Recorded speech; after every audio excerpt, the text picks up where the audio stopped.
Well, hello everybody, welcome on in. You are watching Hypocritic GG, streaming live on Twitch and YouTube. I'm Lou, some call me Cheatspeak, and we are in the midst of yet another beautiful, wonderful, magical PAX Unplugged here in amazing Philadelphia, Pennsylvania. We're doing something a little bit different this time around. Hope you'll indulge us. We love to show you around all of the great conventions that we get to attend and have access to during the year. And while we would normally walk through them live in person with you, we're gonna mix it up a little bit. We've still walked through. We have the entire show floor to tour for you here from this year's PAX Unplugged, but we're gonna show you all of the amazing kind of walkthrough footage we've collected over the past couple of days, and I'm gonna talk to you about it. All of our experiences at the con so far, as we do this now on Saturday night Eastern Time, and preview some of what's to come over the rest of the weekend. So without further ado, join us as we walk through the PAX Unplugged 2025 show floor. How exciting. I'm just saving the bologna. Bologna's over there. Would you, we're all just hanging out. Would you like a microphone? We have one right here. You have it here, should you need it. The Hippo crew is here.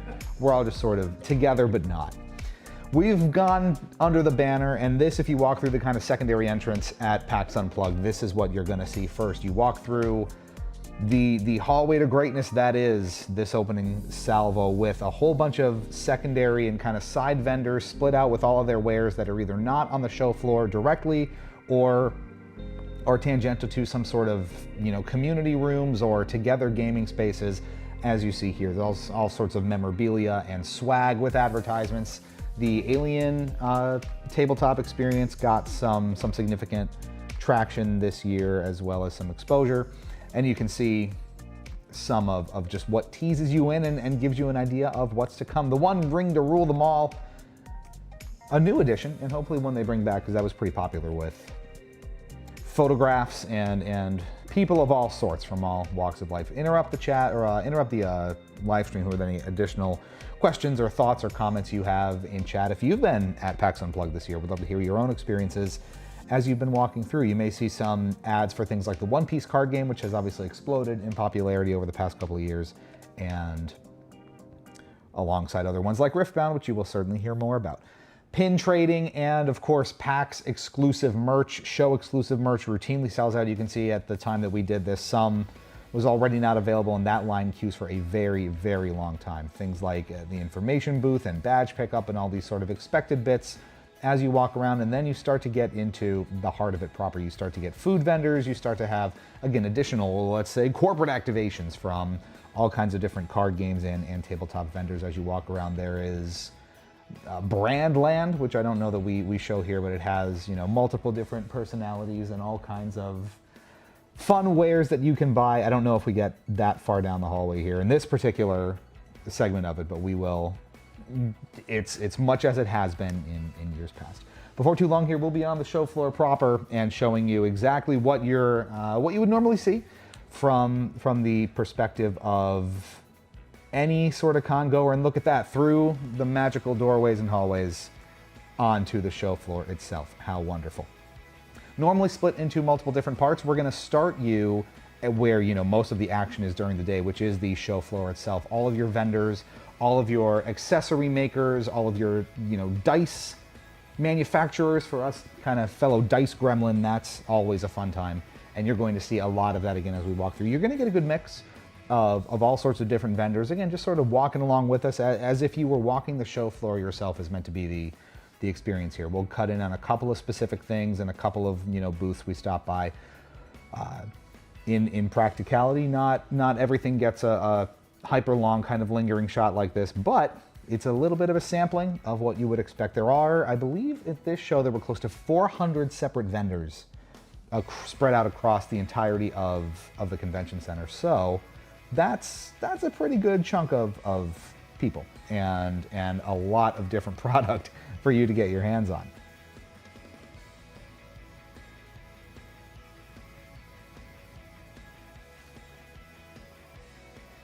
PAX Unplugged, of course, is a 3-day convention set in Philadelphia that celebrates everything tabletop, board, and card game related that you don't plug into an outlet, right? And that's the whole point of, it's literally in the name, Unplugged. It wouldn't make a whole lot of sense otherwise.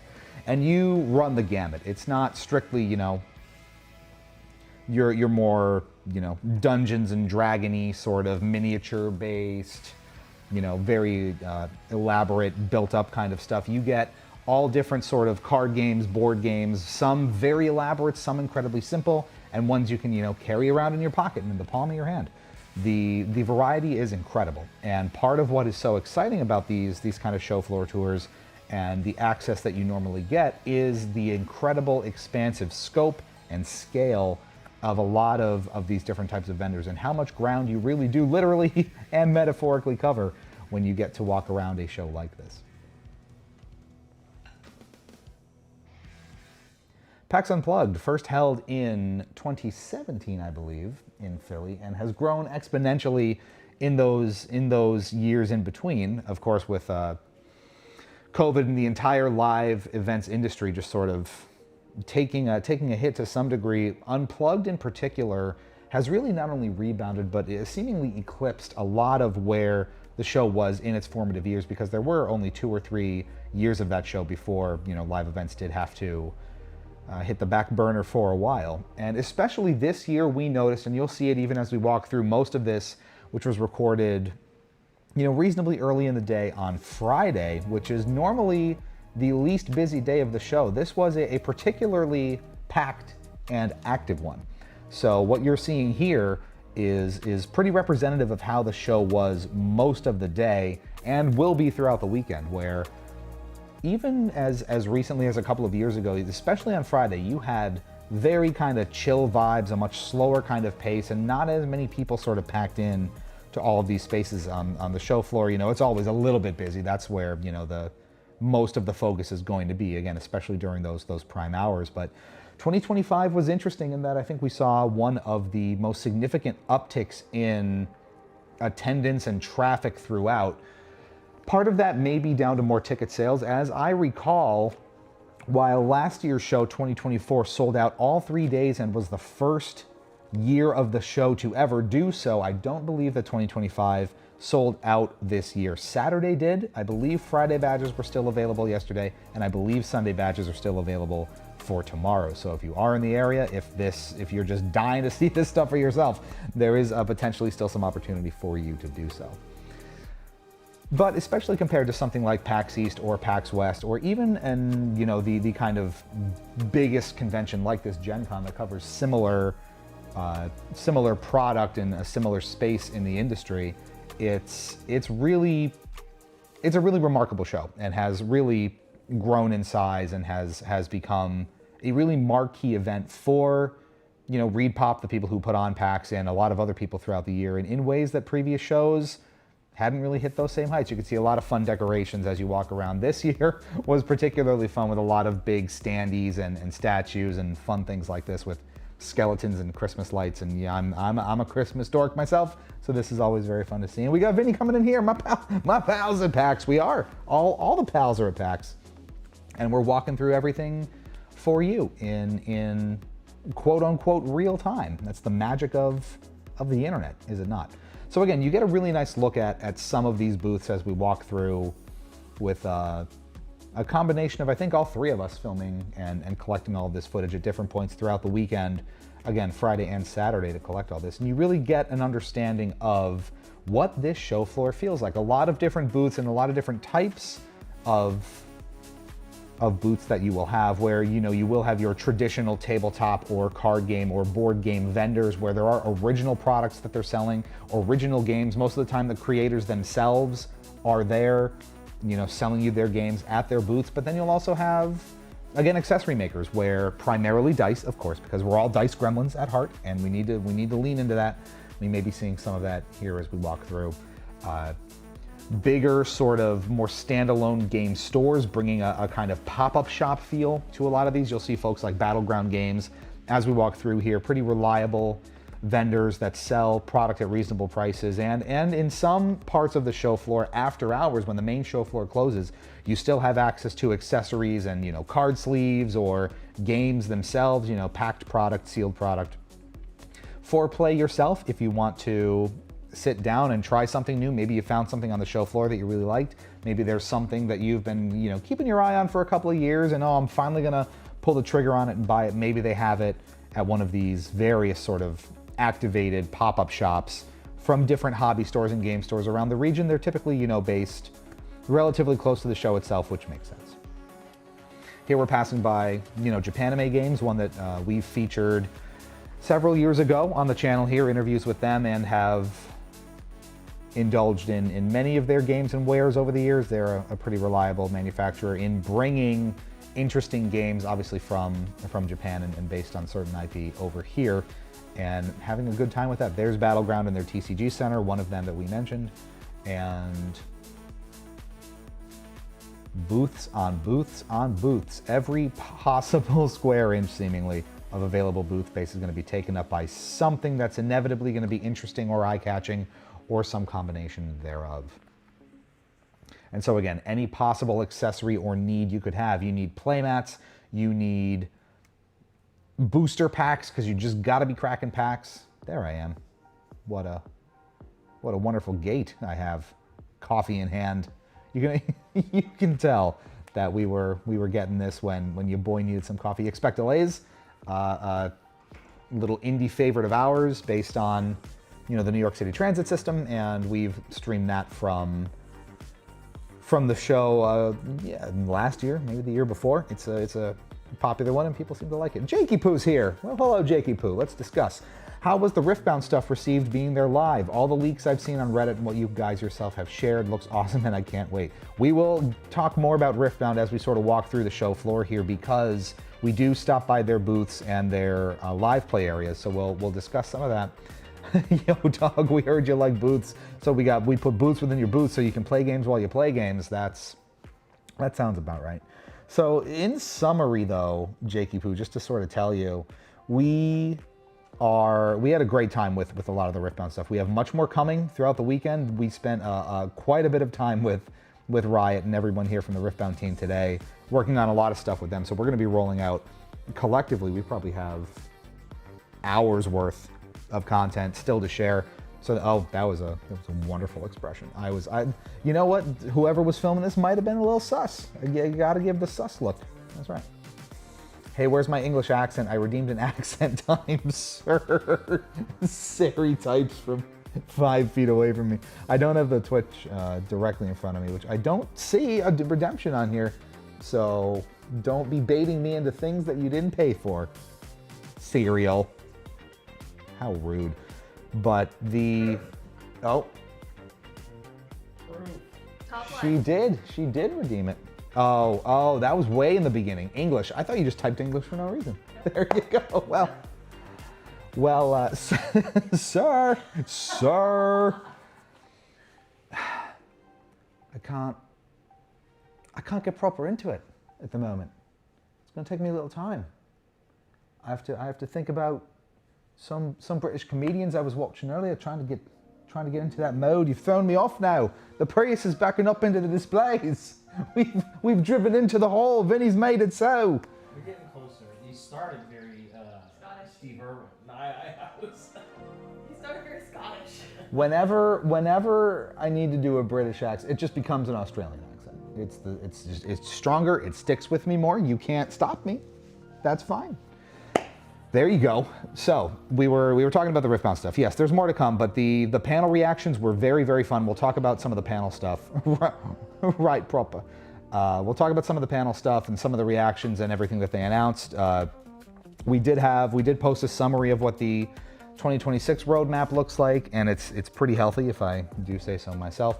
But it's been great. So a lot more is to come, but it was maybe not the biggest crowd that main theater is going to see, but it was reasonably well attended in our estimation. Most of that sort of main section in the main theater was, you know, filled and accounted for. And of everything, I would say obviously the biggest crowd reaction by a mile was the new overnumbered Ari that is releasing in Spirit Forged. Everyone lost their minds when they saw it, and for good reason. It's probably the prettiest card that they revealed there. A lot of reveals. We'll talk about that as we get a little closer to the Riftbound stuff. But that's a good time to kind of segue into the PAX experience proper experience across all of the show and everything. So you're obviously seeing the main show floor where all the vendors are and the exhibitions of all of these products. But the show floor is kind of divided up into 3 main parts. So we're in the show floor section now, where the vendor section is, excuse me.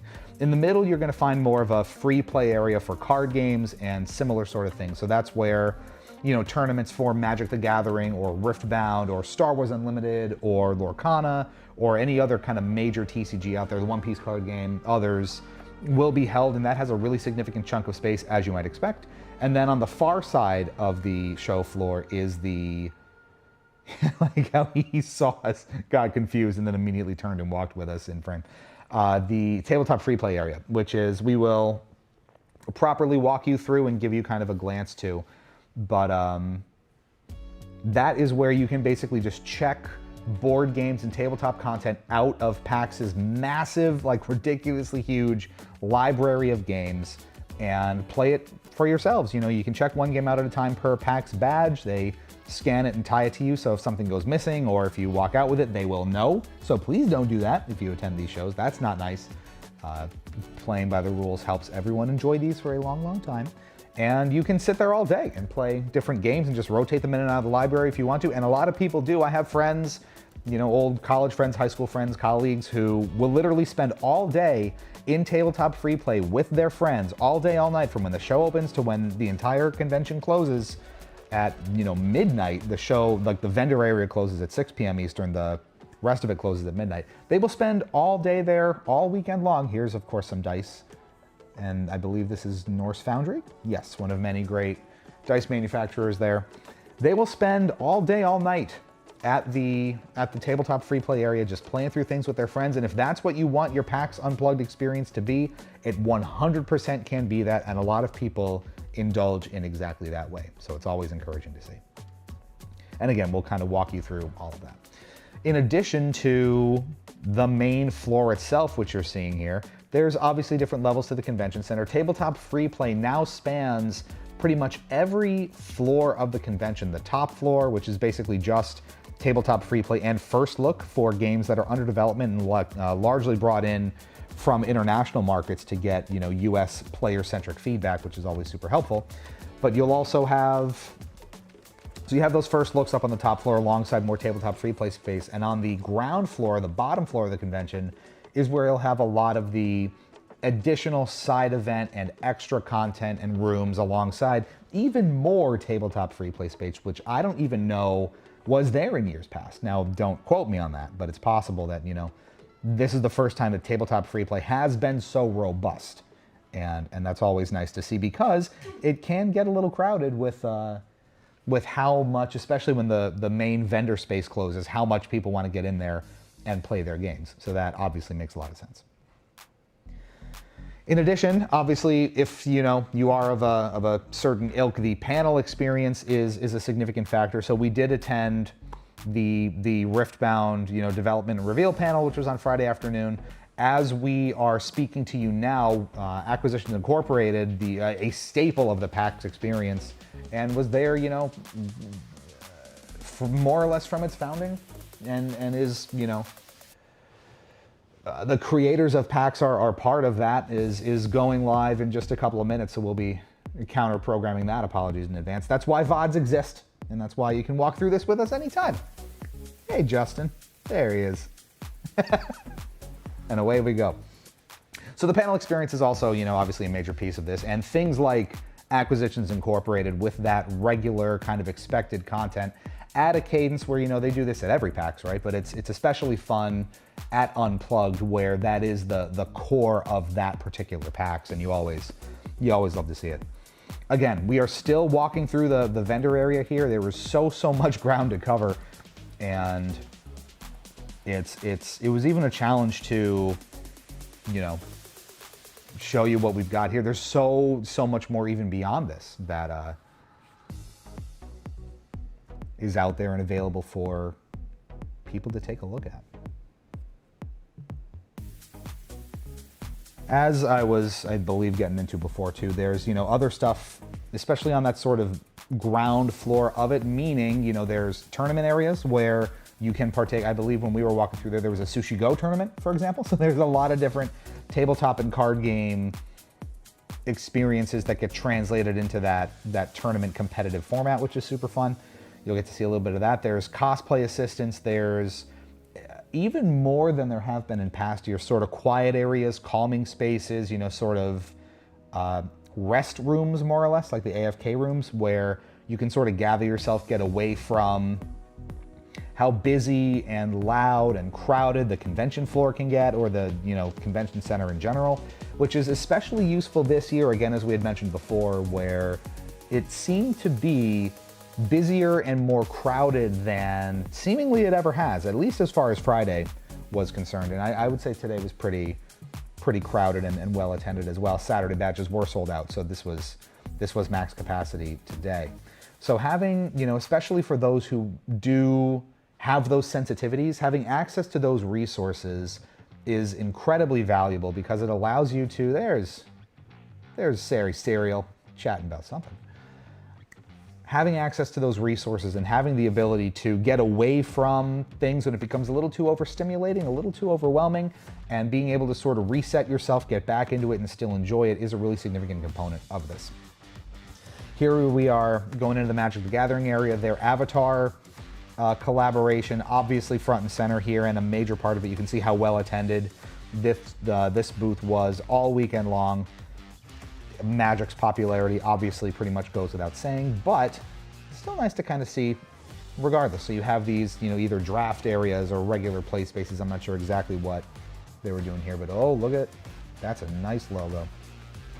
More of that as well. And a lot of these TCGs have those similar dedicated play spaces for their wares as well. So you see this one for Magic here. We're going to see them for Star Wars Unlimited, Lorcana, Riftbound, obviously, many others. As we get more toward the middle section and the back section of the show floor, we're going to give you a very artsy walk-up of Aang there. Look how well composed that shot was. Whoever filmed this was doing their job that morning. I can say that because this was me. They liked that one. No, they didn't. Again, you have so many, it's gonna be broken record a little bit, but so many vendors with so many different games. There are, and I said this earlier in the stream, I believe almost 400 vendors at this year's PAX Unplugged, and this, I believe, is Floodgate Games in particular, one that we kind of frequent, that we have a lot of their stuff from, and that you may see a bit of later in the weekend. There's a nice zoom in on Space Jumpers.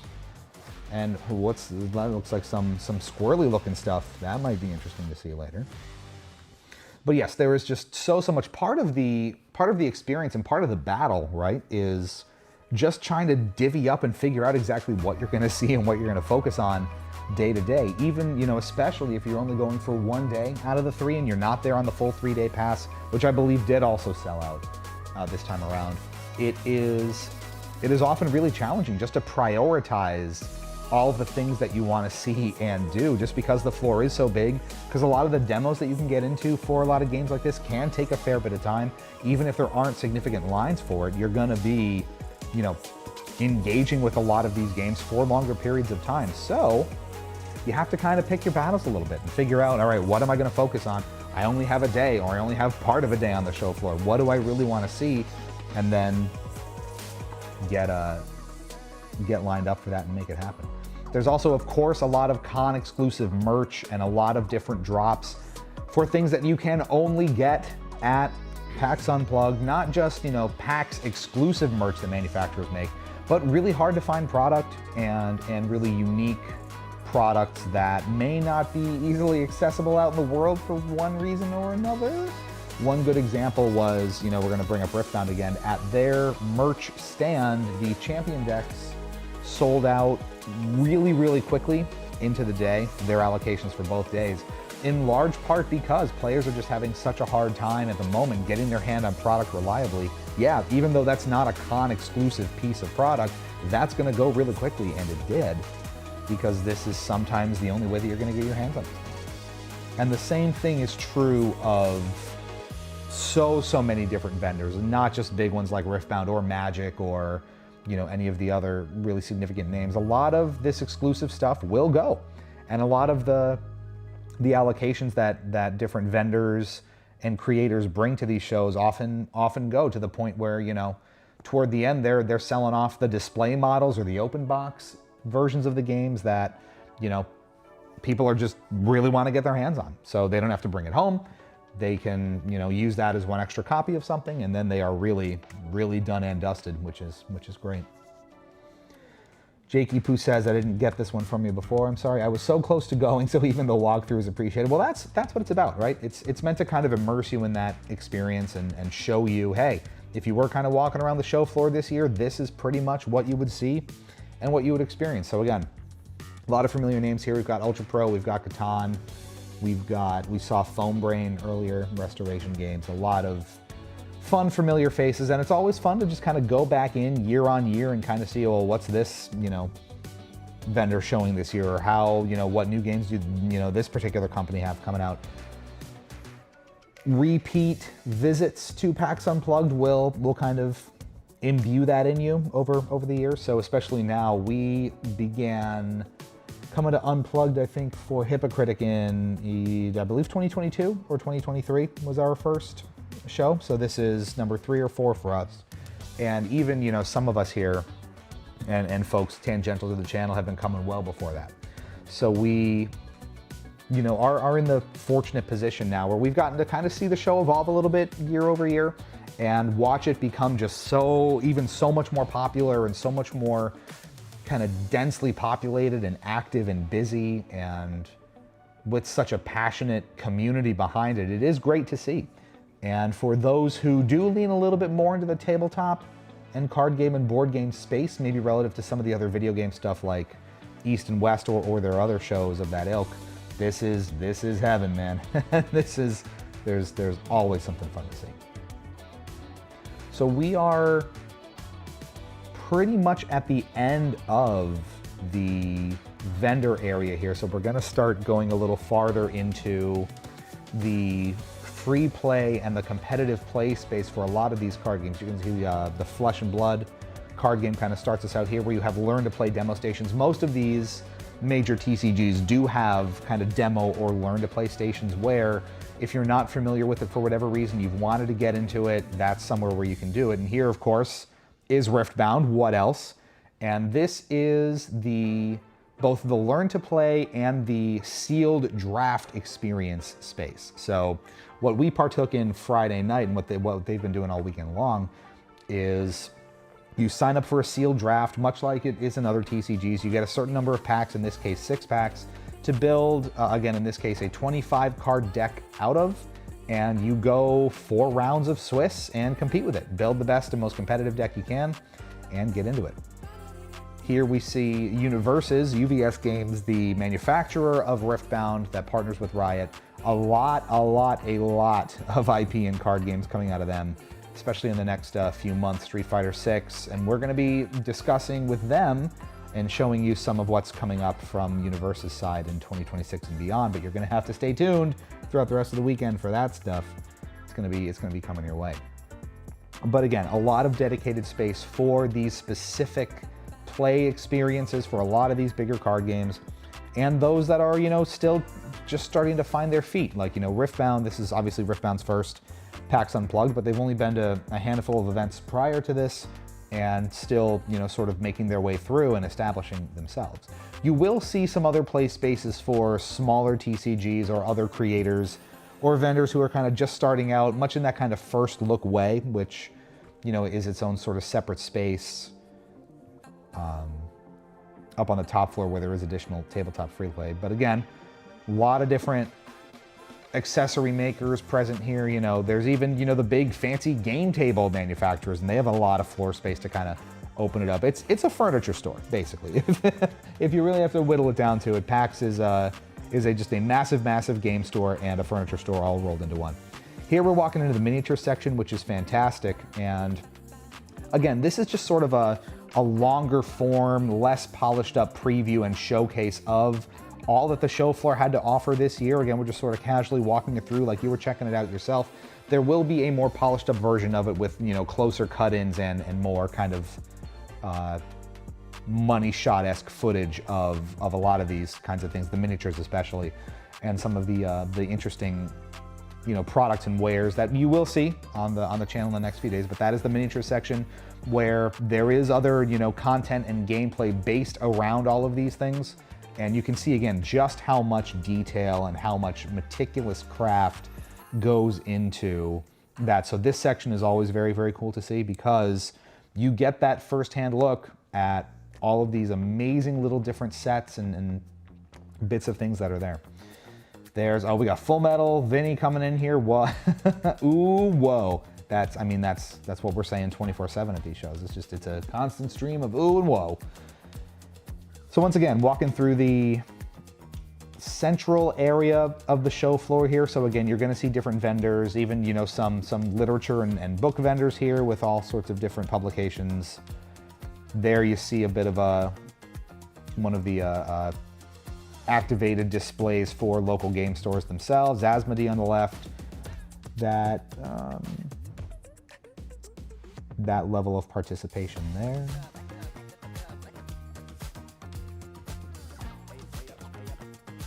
And all very well attended too, you know, with events running so frequently throughout the weekend. All of these areas were really densely packed, you know, like we were saying, when we did the Riftbound Sealed Friday night, you know, that was flooded with people. All of them were maxed out. Every single pod for those filled to capacity over the weekend. I think they were running, what, 4 or 5 pods at a time across, you know, 3 sessions per day. So that's what, 15, 16 different pods, 45, 48 in total, something like that. It's a lot. So there's a considerable amount of activity there going on, and you'll love to see it. So again, you sort of walk through these areas where you're gonna find so much opportunity for organized play in a lot of these larger TCGs. So if that is your vibe, if that is something that you go after, again, this could be your entire weekend. And we talked to people who spent basically their entire weekend at one particular TCG's competitive play area and did nothing else. So again, if that's how you want your unplugged experience to go, you are well within your rights to do it, and everything is well in hand. So we're walking through the Magic area here. Obviously a massive, massive space for that, as it always is.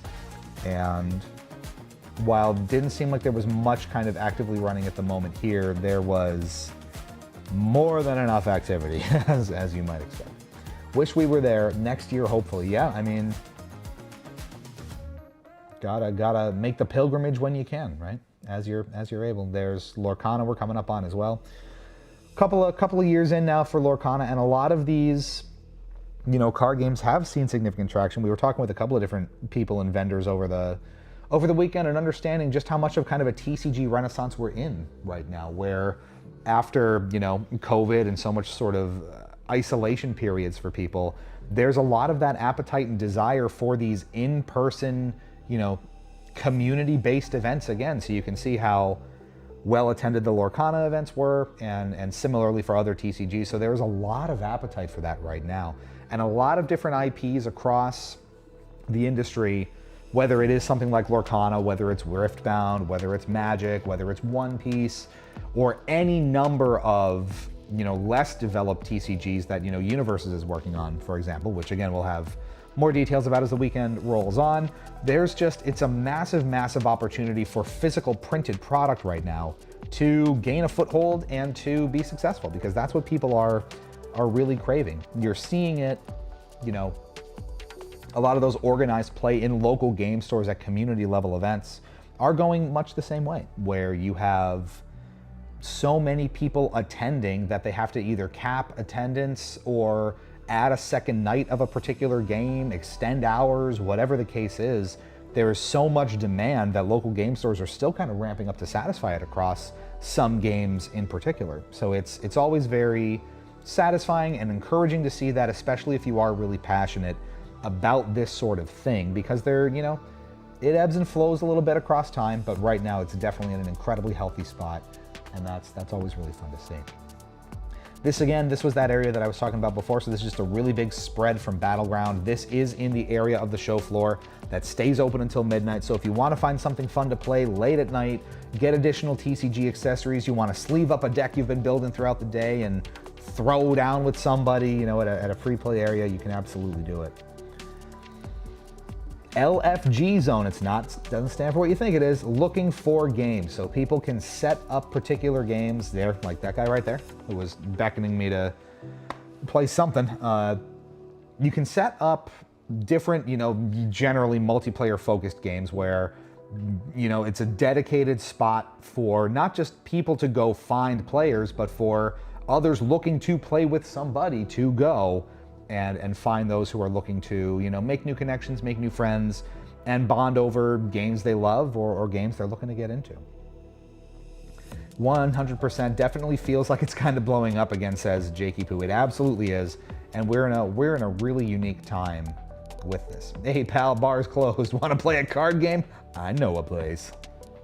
And you're looking at that place. So here we are, finally at Tabletop Free Play. This is the crux of it for so many people. This is where you go. Yeah, see, it says right there, this is the big enchilada.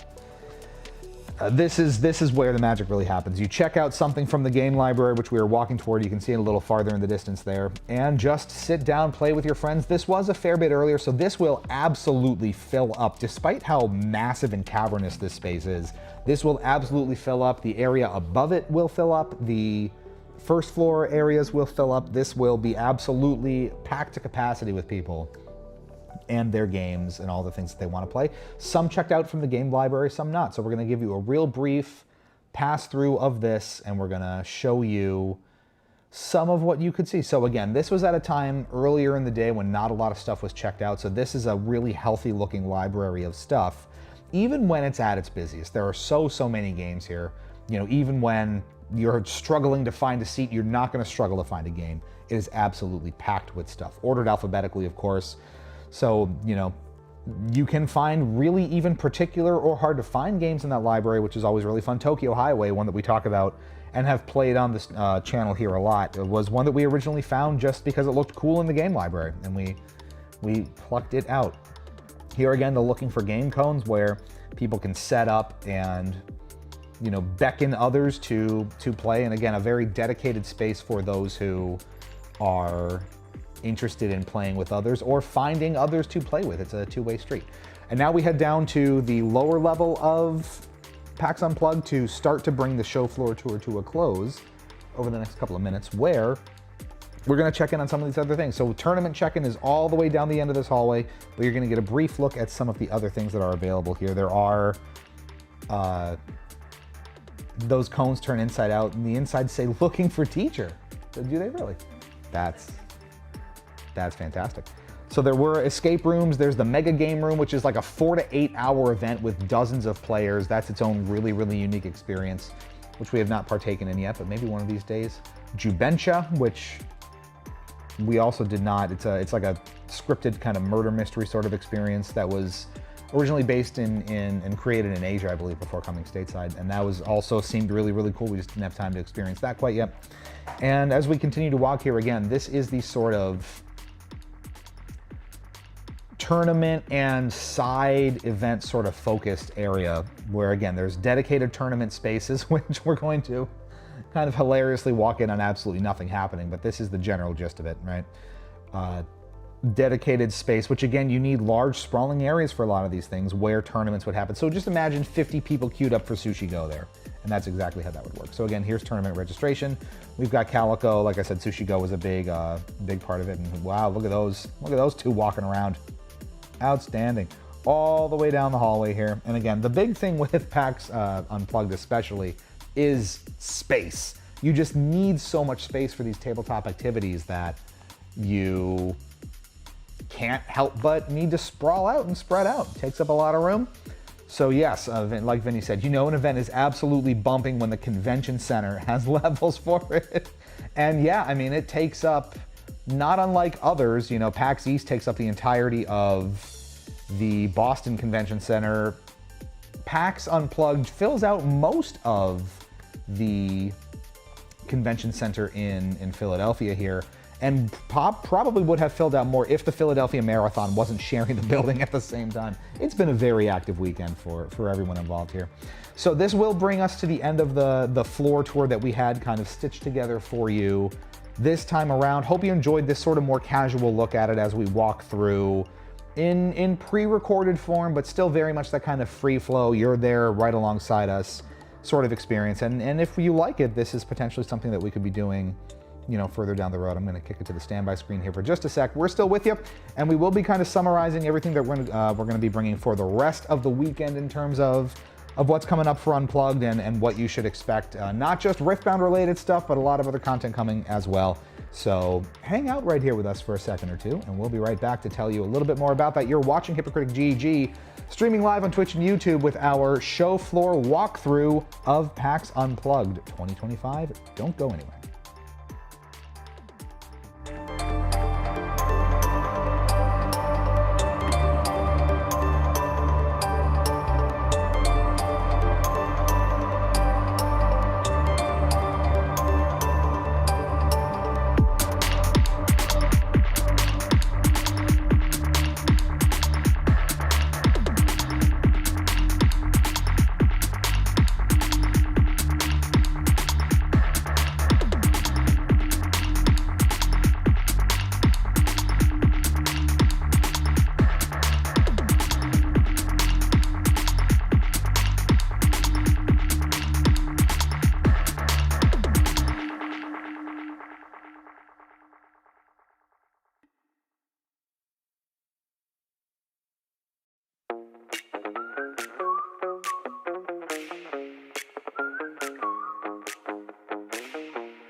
All right, everybody, welcome back. You are watching Hypocritic GG, streaming live on Twitch and YouTube. I'm Lewis, call me CheatSpeak, and we got it all figured out for you. So here's what we're gonna do. If you'll indulge us here this evening, we are going to get all set up to give you a little bit more tonight. If you're ready to stomach us a little bit longer, we're gonna go through some of the cool stuff that we've gotten and wanted to explore with you this weekend. So we have the much sought after Proving Grounds box.